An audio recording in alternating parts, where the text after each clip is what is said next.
Hello, South African strings family. My name is Lynn Rudolph and I am a South African violist.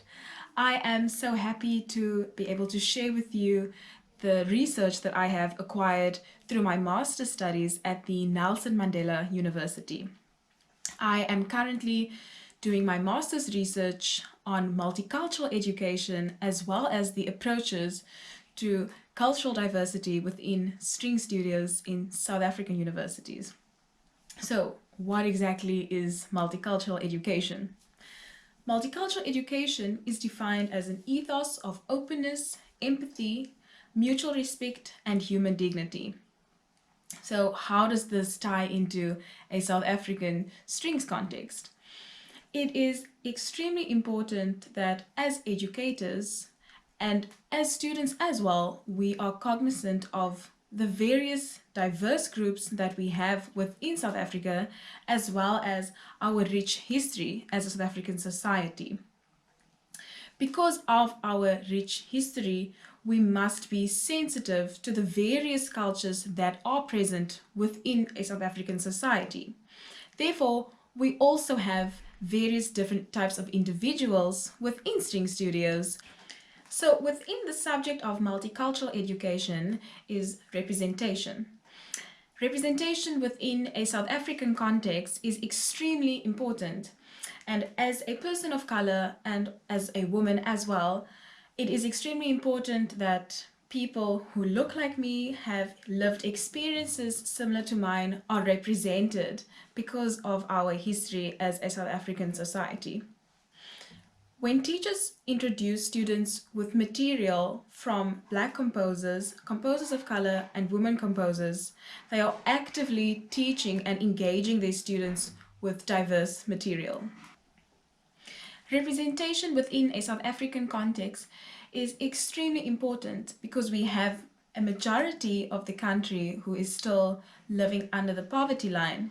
And as educators and also as musicians, it is our role and also responsibility to reflect the diverse society. In order for educators to have a diverse cultural approach as well as implement multicultural education, we must first be aware of our own personal biases and prejudice. This is to not perpetuate the same colonial narratives that were implemented during the apartheid period. When we are aware of our own cultural biases or prejudices, we can then implement cultural diversity within our approaches. We will also be cognizant of the various cultures that are present within the string studios, and we will also be able to have a sensitive approach to each student. Teaching materials that are used within string studios should also reflect diversity. So, for example, this could be the repertoire that is played by students. For example, the Violin Concerto by Florence Price. This is a piece written by a Black woman composer, and it can act as active representation and also active implementation of diversity within the string studio.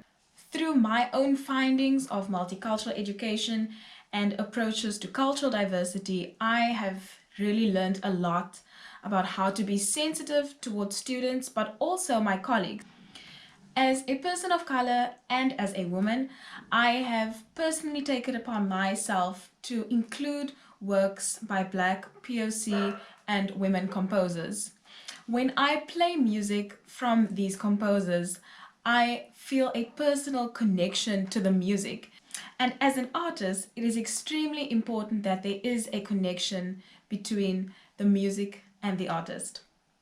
I will now be playing an excerpt from the Viola Sonata by Rebecca Clark.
If you have enjoyed my presentation on multiculturalism as well as the approaches to cultural diversity, please go and follow my online conversation series, Talk That Talk, where I address systemic issues within the South African classical music industry, as well as issues that we face within a South African context.